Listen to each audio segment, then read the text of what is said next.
Muchísimas gracias por acompañarnos en esta nueva propuesta, que venimos con un tema que estamos seguros que usted va a seguir a pie juntilla, que usted va a disfrutar. El pensamiento político dominicano, 1844-2023. Y estaremos haciendo un esbozo de los principales pensamientos políticos que han influido en el devenir histórico de la República Dominicana. Entre ellos, vamos a citar el pensamiento político de Juan Pablo Duarte para iniciar en 1844. Continuaremos con el pensamiento político de Pedro Francisco Bonó y Eugenio María de Hostos. Luego continuaremos con el pensamiento político durante el régimen de Trujillo, influenciado por Arturo Peñavalle, Joaquín Balaguer y Juan Isidro Jiménez Grullón. Obviamente, luego seguimos con los planteamientos y el pensamiento político del profesor Juan Bosch.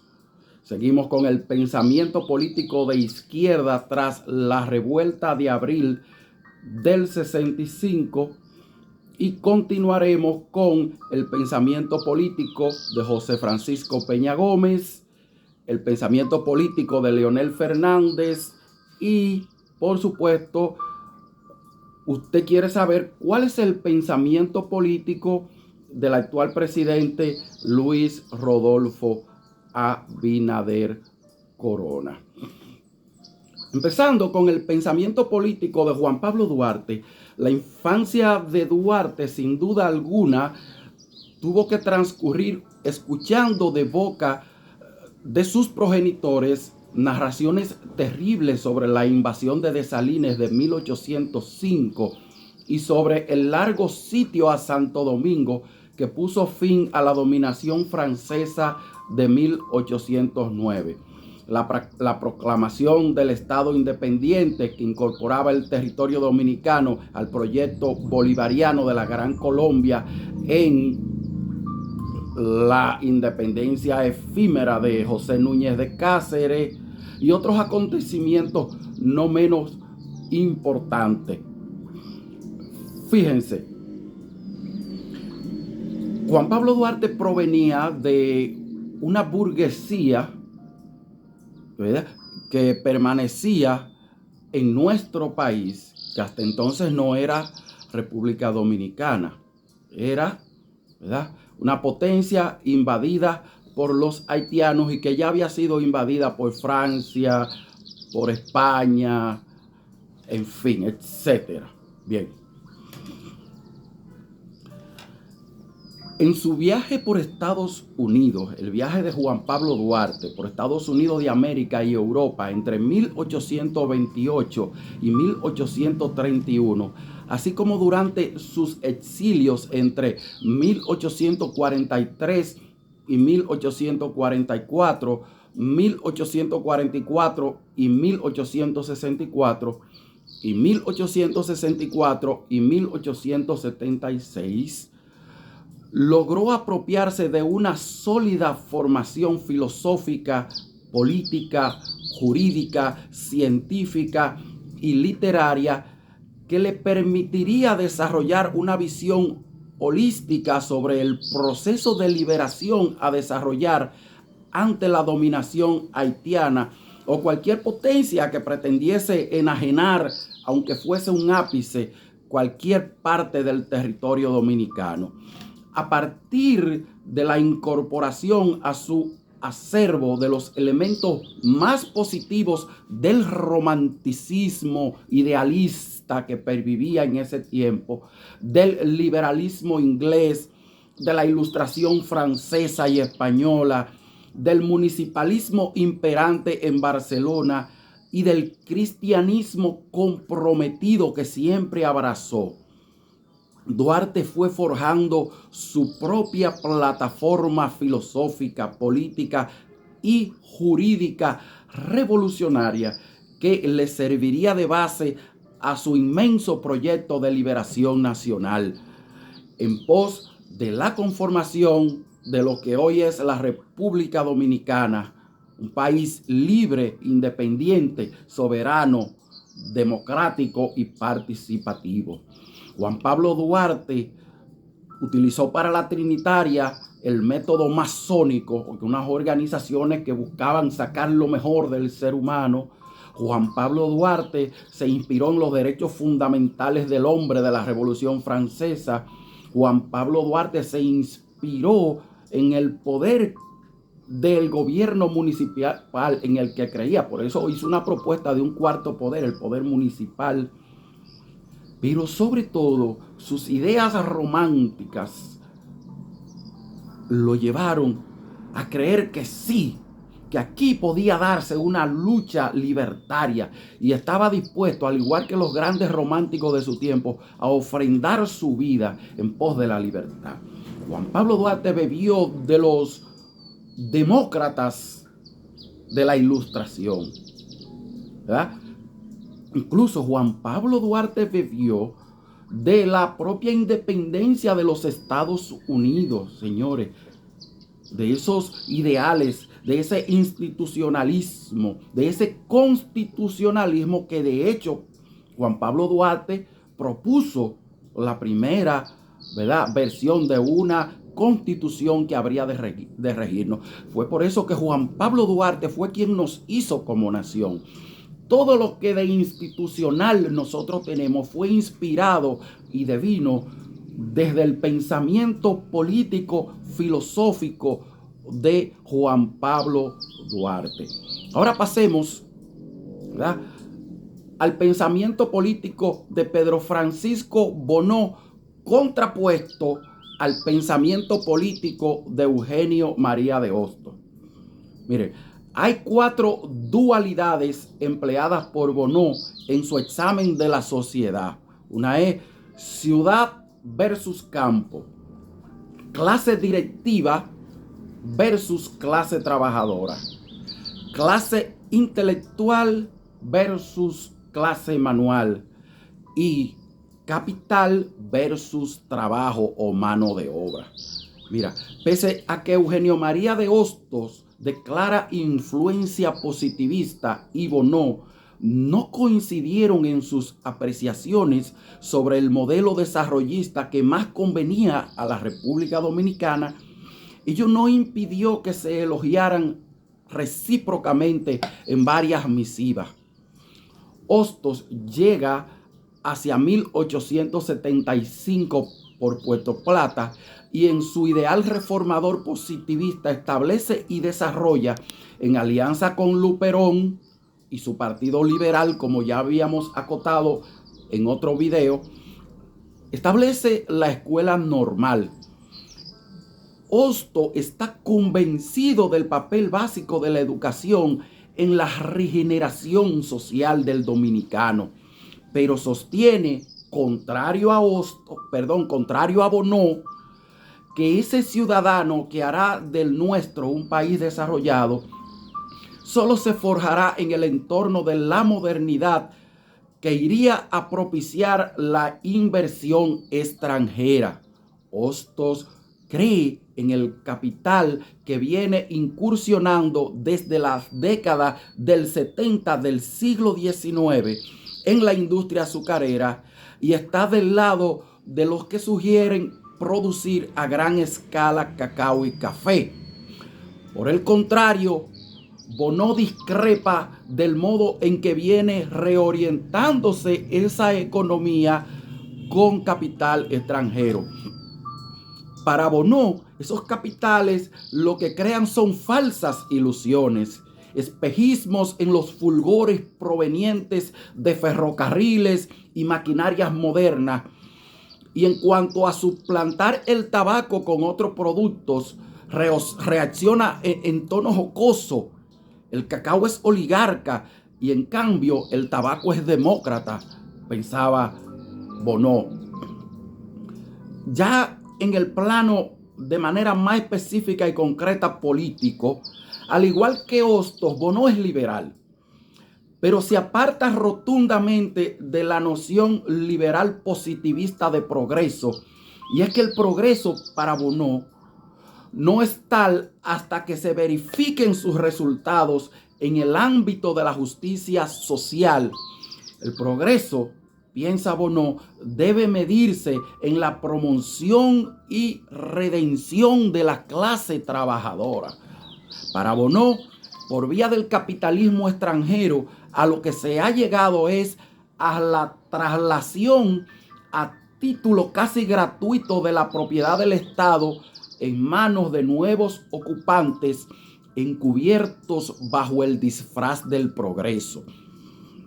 Progreso sería para Hosto si los viejos labriegos de la Común de Santo Domingo fueran en parte los amos de las fincas y centrales. Piensa que antes, aunque pobres y rudos, eran propietarios, y hoy, más pobres y embrutecidos, han venido a parar en el proletariado. Bonneau tiene la clara visión de que el capital monopólico les robaba la libertad y la felicidad a gran parte de los dominicanos, con la siguiente gravedad: que nadie ama su tierra si en ella no llega a ser feliz. Y aclara que él no odia a los extranjeros, más bien los ama, pero no desde la condición de un idiota siervo, pues está consciente de que cuando el capital entra por la brecha del monopolio y entra en posesión de los derechos de todos, no le es dable ilustrarse hasta el punto de entrar de repente en la concurrencia libre de los servicios. La preocupación fundamental de Bonneau es la preservación de la nación dominicana. Prefiere precapitalismo sin los ruidos del progreso, donde cada familia pueda cultivar con los medios a su alcance su franja propietaria, a un capitalismo que la despoje de todo patrimonio y la proletarice. Bien. A ese respecto, Ulises Heró Lili empeñó su dictadura al capitalismo rapaz y Bonneau lo entrevió bastante temprano cuando le advirtió a Luperón que el Partido Azul no debía llevar como candidato a ese general, a lo que fue contestado con una carta amistosa de Lili y de Gregorio Luperón. Gregorio Luperón, que todavía no sospechaba el dictador que Lili llegaría a ser. Ahora entremos al encasillado número 3. ¿Cuál fue el pensamiento político durante la tiranía rapaz y cruel, salvaje de Trujillo? ¿Quiénes fueron sus principales pensadores? Bien, yo escogí 3. 3 que eran los que tenían un mayor acervo cultural y destreza para lavarle el cerebro al pueblo. Pensamiento político de la tiranía de Trujillo estuvo capitaneado por Arturo Peñavalle, Joaquín Balaguer y Juan Isidro Jiménez Grullón. Para Peñavalle, en su visión de la dictadura de Trujillo, la República Dominicana no constituía un pueblo adecuado a la forma civilizada de vida demócrata. Por ello, los métodos de disciplina, si se quiere exagerados, decía él, son imprescindibles en el vivir de los dominicanos. A su vez, Balaguer promovería la necesidad de un régimen fuerte que impusiera orden. La democracia dominicana, en consecuencia, debía ser una democracia sui generis. Y ello así porque la democracia, como la entendía y ejecutaban los países, era un lujo que los dominicanos no podíamos gastarnos. En ese mismo sentido, Peñavalle sostiene que en la personalidad de Trujillo, oiga bien, y en el sentido de su obra, hay la acumulación de fuerzas trascendentales, casi cósmicas, y plantea que Trujillo había nacido para cumplir un destino inminente, imponderable, fuera de toda previsión sentimental. O sea, los deseos de libertad del pueblo y de justicia eran asuntos sentimentales, según Peñavalle y por supuesto según Trujillo. Por el contrario, Juan Isidro Jiménez Grullón es recordado por su valiente lucha antitrujillista, el sufrimiento en prisión y su exilio en Puerto Rico, Venezuela, Estados Unidos y Cuba durante 26 años debido a su activa participación en la conspiración contra el régimen de Trujillo. Yo creo que todavía no se le ha rendido suficiente honores a Juan Isidro Jiménez Grullón como intelectual y como patriota. Como uno de los fundadores del Partido Revolucionario Dominicano, su participación en la fallida expedición de Constanza, Maimón y Estero Hondo en 1959 ratificó su pensamiento intelectual con la práctica. Logró conectar el cuestionamiento del despotismo trujillista con una reelaboración sistemática de la historia dominicana. Adoptó posturas radicales más allá del liberalismo, buscando una revolución de nueva forma, una revolución más consciente, más ciudadana, convirtiéndose a su vez en un referente esencial en la construcción de la identidad cultural dominicana. En ese sentido, le corresponde al Partido Revolucionario Moderno como partido oficial hoy en día promover su pensamiento y vindicar su herencia histórica, ya que ha definido y moldeado la identidad y el accionar como partido a lo largo de su existencia. Ahora pasaremos a analizar, hacer un esbozo, si se quiere, del pensamiento político del profesor Juan Bosch tras la caída de Trujillo. Profesor Juan Bosch. A partir de 1939, ya en el exilio, Juan Bosch se encontró con el pensamiento de Eugenio María de Hostos, de quien dijo que volvió a nacer al encontrarse con sus escritos, lo que lo llevó a profundizar sus principios morales, traduciendo esto a su lucha contra la dictadura de Trujillo, que oprimía al pueblo dominicano. Su gobierno de 7 meses apenas dejó marcado para siempre el camino que debían seguir los gobernantes que quisieran defender los intereses nacionales. En sus inicios políticos, fue a un auténtico demócrata que luchaba por una real revolución democrática para la República Dominicana. Pero a partir de 1963 y de la Revolución de Abril y de la Segunda Intervención Norteamericana del año 1965, su pensamiento político comienza a cuestionar el modelo democrático representativo que había fracasado según él en el país, así como la política norteamericana en Latinoamérica, iniciando estudios de los clásicos marxistas y viajando por países socialistas de Europa y Asia, desarrollando una, si se quiere, rara tesis de dictadura con respaldo popular, a la que dio el nombre de bochismo, la que sin duda no hubiera agradado a Eugenio María de Hostos y mucho menos a Pedro Francisco Bono. Ahora vamos a esbozar el pensamiento de izquierda a raíz de la revuelta de abril del 65, que fue, si se quiere, el pensamiento imperante de la época. Pasada la guerra de abril de 1965, los partidos de izquierda empezaron a fusionarse o a desaparecer en el tiempo.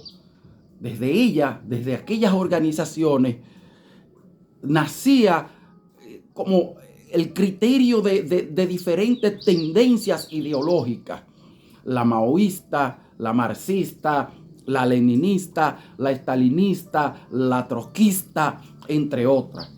Es por eso que estos movimientos nacían divididos, al tiempo que trataban de consolidar un pensamiento de izquierda a través de revueltas inspiradas por la Revolución de Cuba y otras más.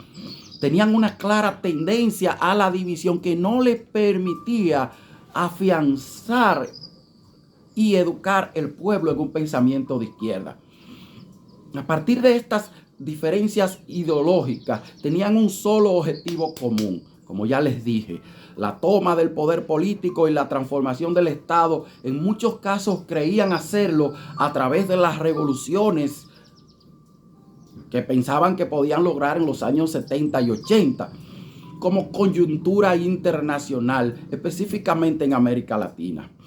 Esto se llevó a cabo con los procesos, el movimiento 26 de julio que lideraba Fidel Castro en Cuba, el Frente Sandinista de Liberación Nacional en Nicaragua, el Frente Farabundo Martí para la Liberación Nacional en El Salvador, que influenciaron militantes revolucionarios y constitucionalistas tales como Manolo Tavares Justo, las hermanas Mirabal, Fernández Domínguez, Maximiliano Gómez el Moreno, Amaury Germán Aristi y los Palmeros, Otto Morales, Mamá Tingó, Amina Abel Hasbún, entre otros tantos.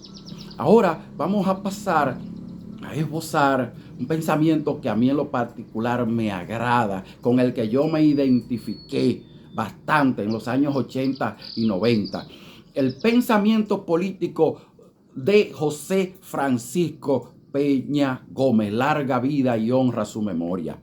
A partir del año 1975, el Partido Revolucionario Dominicano, dirigido por su máximo líder, el doctor José Francisco Peña Gómez, retoma sus vínculos con viejos contactos políticos y organismos internacionales como la Internacional Socialista, para erigirse como la fuerza política que representaría las corrientes socialdemócratas en República Dominicana.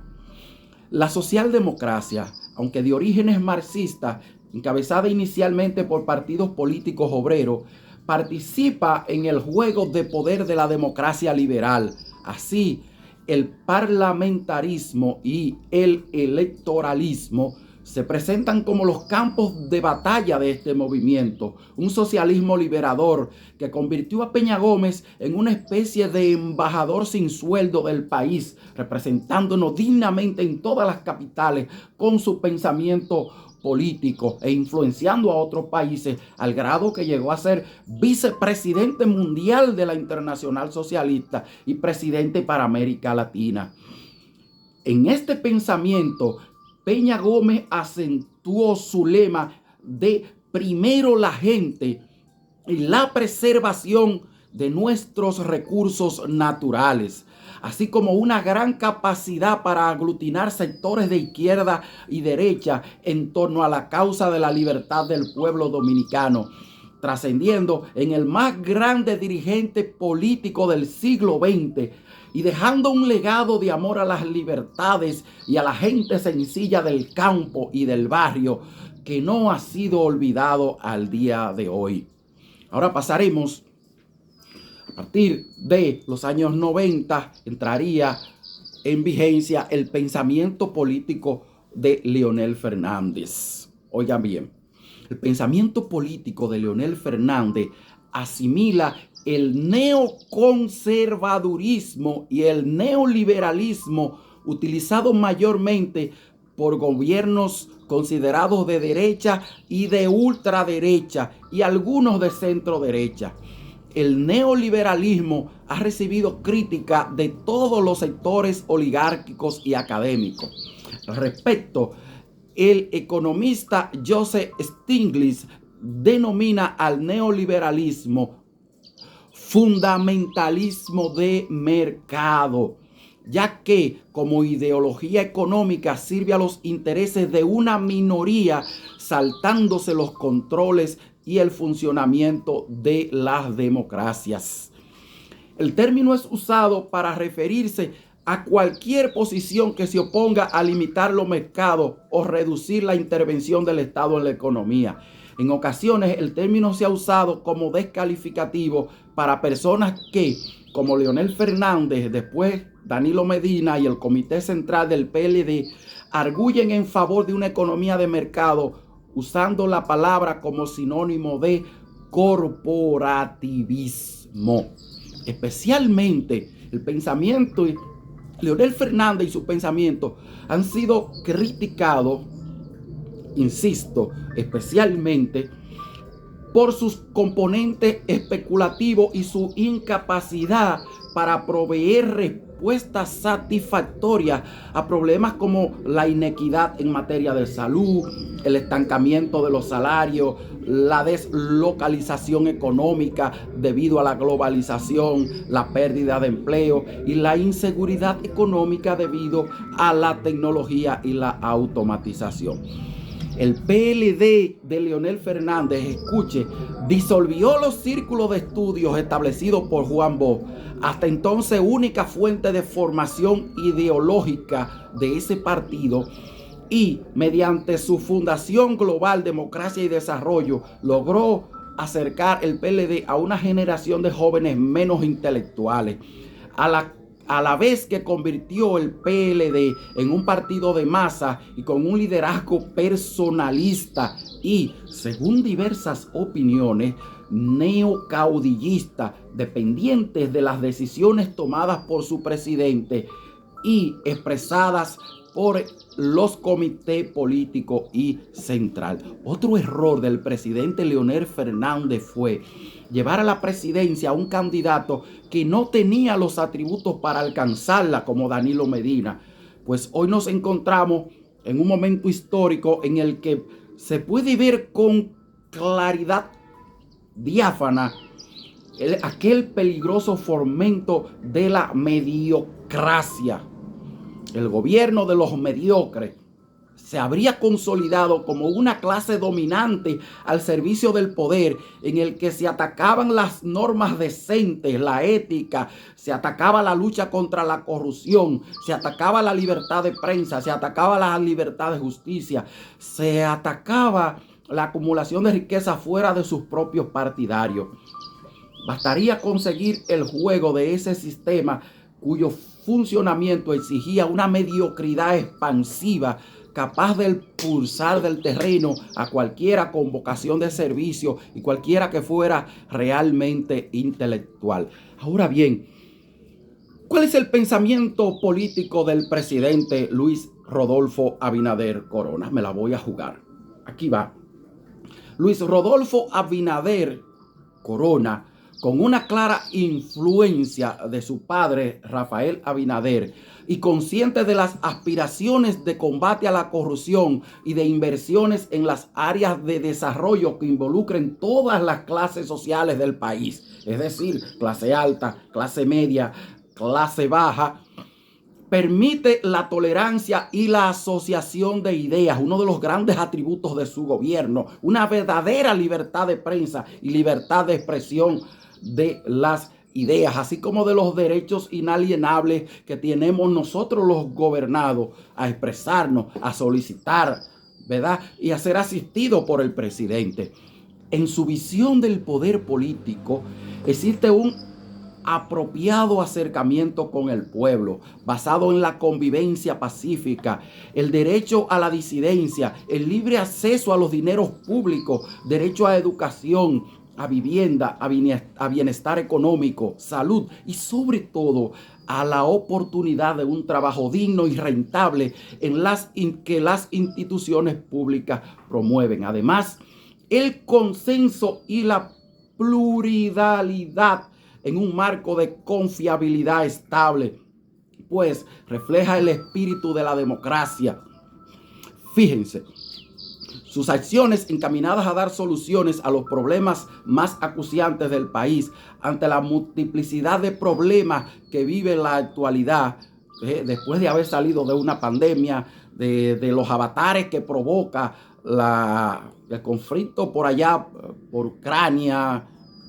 Señores, nosotros, y mire este problema que tuvimos hace poco, ¿verdad? Que costó miles de vidas también en nuestro país por el tema del clima.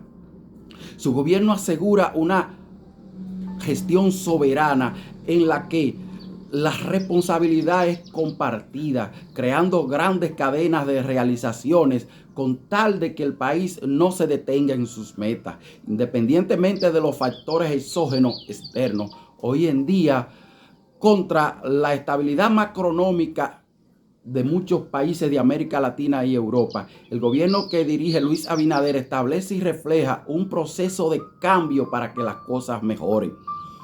Ha demostrado una actitud política y una honestidad que nadie cuestiona, lo cual hace de su gestión, ¿verdad?, un diseño de políticas innovadoras, y actúa con seriedad para frenar el alza del dólar, combatir la delincuencia, la pobreza, sobre todo la delincuencia. Abinader está llevando a cabo una renovación de las fuerzas del orden público que incluye desde creación de universidades, aumento de empleo y por primera vez realizándose un estudio con intelectuales a largo plazo para de una vez por todas higienizar la policía, algo que había sido demandado durante décadas en nuestro país.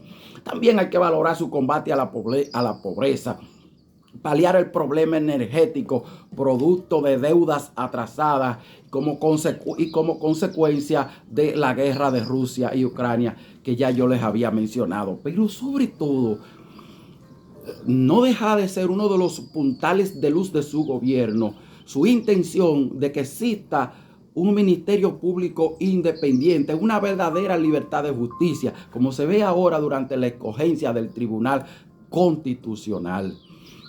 Luis Rodolfo Abinader viene a representar esa mezcla de la honestidad de Rafael Abinader, José Francisco Peña Gómez y otros dirigentes honestos que tenemos, con un pensamiento moderno propio de un economista con verdaderas intenciones de enriquecer el país, no de enriquecer a un grupito suyo personal. Así que si hablé quizás un poco rápido por razón de tiempo en el video, vuelva a ver el video de nuevo. Si le gusta, por favor, ayúdenos con un like, compártalo, suscríbase para que cada vez más personas puedan recibir este espacio cultural que lo único que busca es contribuir al discurso cultural de nuestro país. Bendiciones. Yo soy Randolfo Ariosto Jiménez.